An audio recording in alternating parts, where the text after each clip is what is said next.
I'm your host, Riem Zin Labidin, and you are listening to Tech Tag Podcast.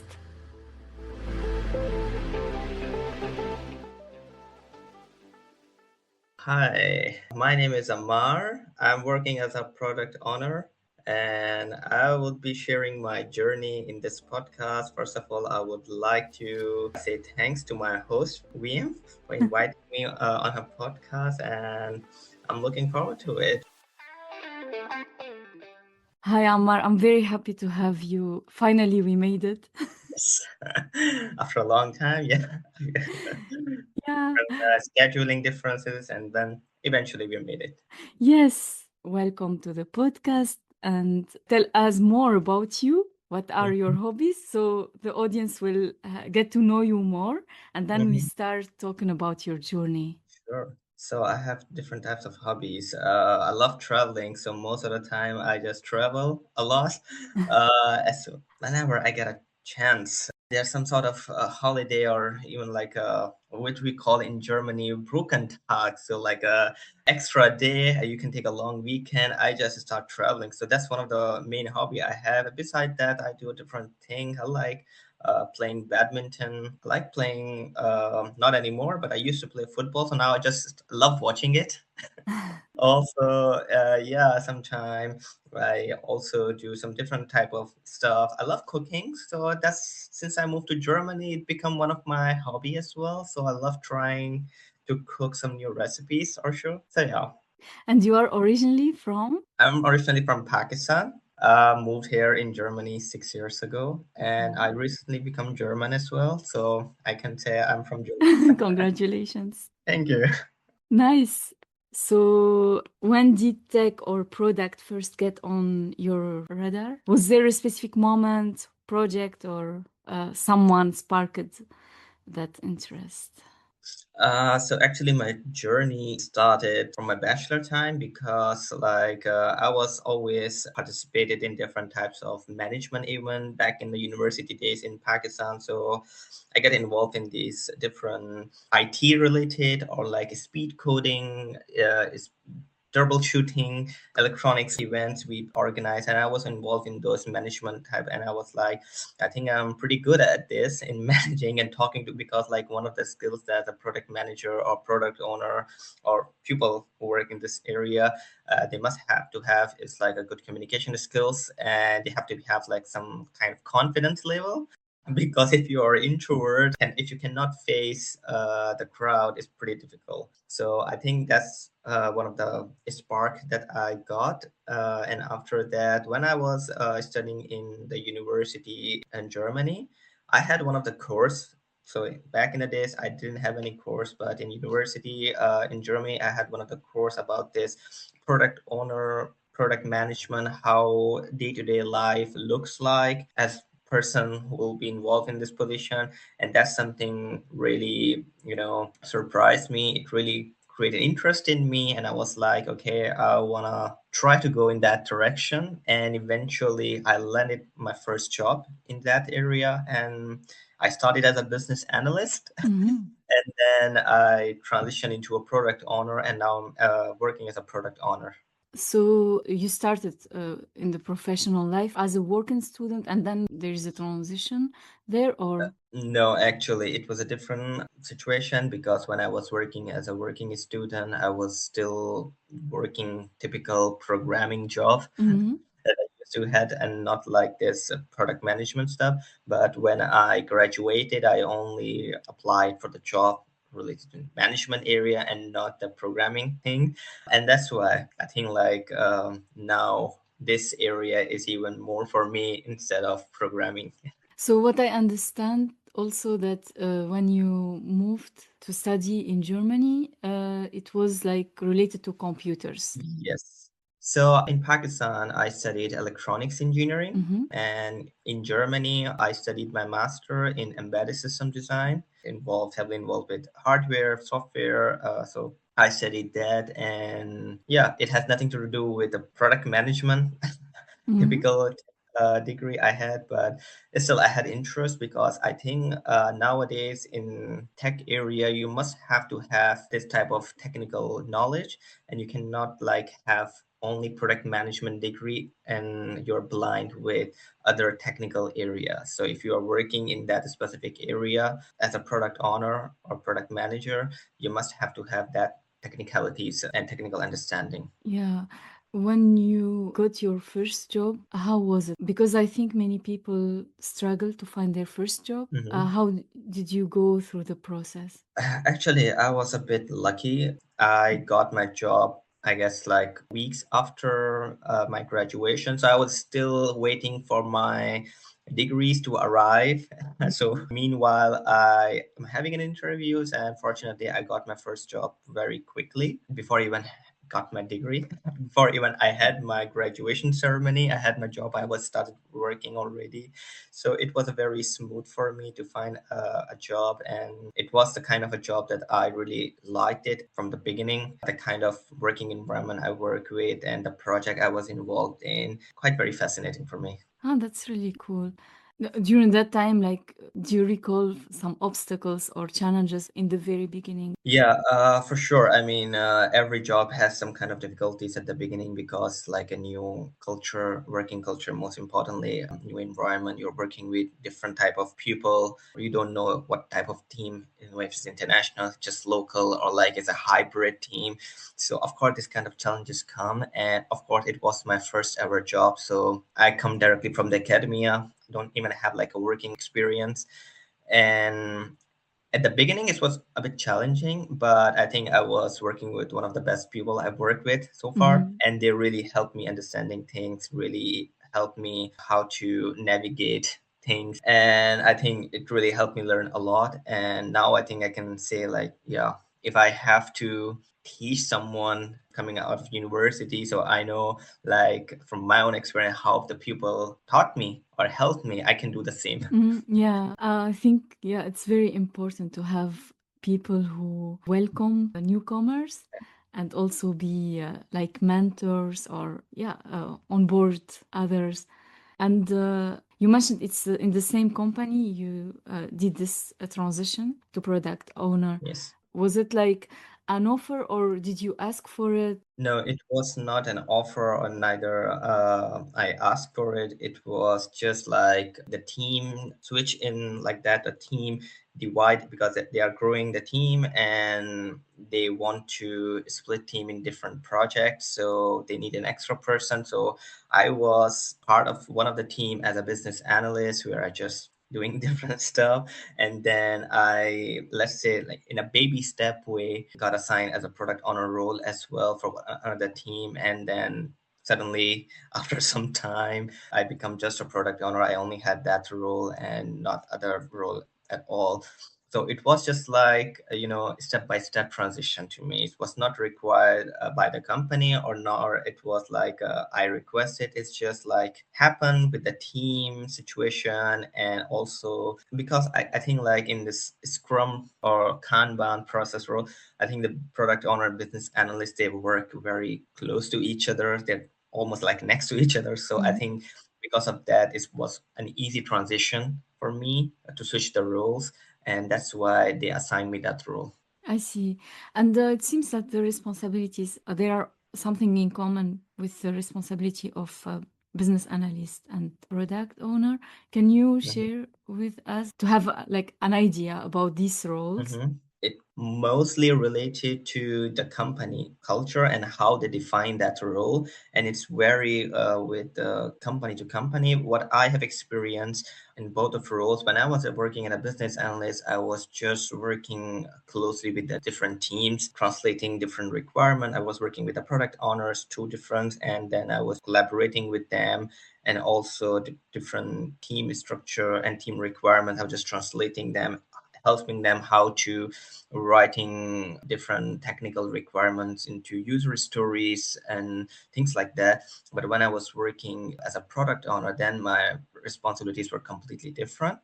Then I was collaborating with more wider team and also to the customers. So as a business analyst, I was just working internally close, like a team ways different team. But As a product owner, I was working different departments: sales, customer, product management, project management, construction and development department, QM, QA, so different departments involved. So it's just like a product owner is more of a bigger role and more responsibility, because as a product owner you have to gather your requirements from different ways, because you don't have to think just customer centric, but also how you can bring value to the business itself. So what the customer need, yes, of course, is important, but also what really important is in which direction you want to take to the business. Like if the feature that we are developing, is it like a bring a value for us in the next 5 year, 10 years, or it's just like customer centric and it will end next 6 month, 8 month, and then nobody cares about it. So you have to think about those stuff as well, not only to satisfy the customer or like a different stakeholders, but also think about how can I bring value for the company to the business itself or in that industry. Yeah, and I think you would need also to build the skills of influencing different people Exactly. and to coordinate, etc. Yeah, it's not easy job to do, in my opinion, because you are working with different type of stakeholders and they see the product in a different way, in their own way or in their own departmental way. Yeah, Let's call it like that. And some people, they have their own customer and they see these things in their own customer centric way. So it's very hard as a product owner to bring all the people onto the same page under the same umbrella, yeah, because people have different opinions on that. But that's one of the hardest part of the product owner role. Everything else, if you just make this thing, then rest is not that complicated. yeah, I can imagine. And then how did you progress in your career? At the moment, I'm starting a new role. Hmm. It's still be a product owner, but it's a new journey for me because would be have a like a double role for me as a product owner and a project manager. So I won't be a Ah, product manager. So I'm switching from product to project role as well. So I'm looking forward to that journey. I hope like I would get some sort of good onboarding or mentorship that I used to had in the past. yeah, good luck. Thank you. I don't know the difference between product manager and project manager. Like, what would be? Mhm. I think how I see is in product management, or you mostly think about like you're working closely to the customer itself in a broader way. You are collaborating with customer, satisfying the customer needs and stuff like that. They always have to do small increment of their product for the market, for the customer, for the stakeholders. They have to show everything. What's the current situation of the product is, Mm, how in which direction it's going. And as a project manager, I think it's completely different. They have to define different goals for that specific, because like it's just maybe a part of that product would be a project. So it's not like yeah, it's like the product is the bigger exactly. one. It goes outside even of the company itself, like to deal with different customers, and Yes. for the project is deeper in the smaller, but it is like more detailed specifications you need to Mm. provide also to the team, and this will also influence product. Yeah, for sure, because you not only are thinking about the project itself, but you also have to think about the resources come Mhm. with that. Like, if we have like enough people to work on that specific project, or do we need to find someone else? Do we need to ask some other department if they have extra resources, you can use it? As you also mentioned, it's a product is a bigger umbrella, Mhm. and project is just part of it or different chunks of it. And of course that's why they have the different project managers and to just work on those specific parts. And yeah, that's one of the difference I see as well, and it's more complex as it look like. Yeah, because it's detailed. It's more like Exactly. you will go deeper. And I don't know, like, what is your experience with AI? Like, how it influences your role? Considering my role so far, I think I never got experience with AI of like the Mhm. programmers expecting. I don't think so AI will go to the customer and talk and convince the customer. That's Yeah, the product manager job. And you cannot ask if you just write something on ChatGPT or any other AI tool, you have to remind, hey, I have to, I'm telling you, do this and this, and it's still they're making mistakes. So I don't think so. You can send to robots to talk to the customer and do the presentation, and you feed something else and they are telling something else. So because it's not only about like selling your product, it's also about like how convincing it is for the customer, how impactful it is, because it's all about your speech, your confidence, your body language, and how convincing you are. So yeah, I think in that area, so far, I don't think so it has that much impact. But of course, in some sort of way, you can utilize AI, but I don't think so. yeah. As a tool. As a tool for Yeah. sure, but not as a person. You cannot replace a person for that. Yeah, yeah, I can see that also from my experience as a programmer. Even if we are using AI, we have to gain some skills on management. It's like we are having an assistant and we need to specify our requirements and to give a clear context. So it's the opposite. Like, I think having the skill of product management, it is helpful for the people who are using Mhm. AI. Yeah. Um, there is one thing I forgot to ask you about. Would you like to share one of the biggest challenges you have faced during your career? Yeah, sure. As a product owner, one of the challenge that I always face is like talking to different people and they have a different expectation and convincing, and because they are different stakeholders from sales, product management, QA, even internally, I'm talking about department, and how you can bring them under one umbrella. That's one of the main challenge I face. Mhm. And that's not always easy, to be honest. Beside that, another challenge that I face is from my previous job. I started recently. I'm not working anymore for that company. Is about the pupil, the team. It's like if the team is not united, if the team has some personal problem, then it's very hard and it really affects you as well to navigate into that environment, Mhm. because I ended up in a team where people have some personal level problem with each other and they're dragging me, they're just pushing me and pulling me into each other's group. So Oh, that yeah. so yeah, that's one of the biggest challenge I faced at work wise that really affected me personally as well. So yeah, Good that you are trying to look for a better environment because, exactly. yeah, the team is very important.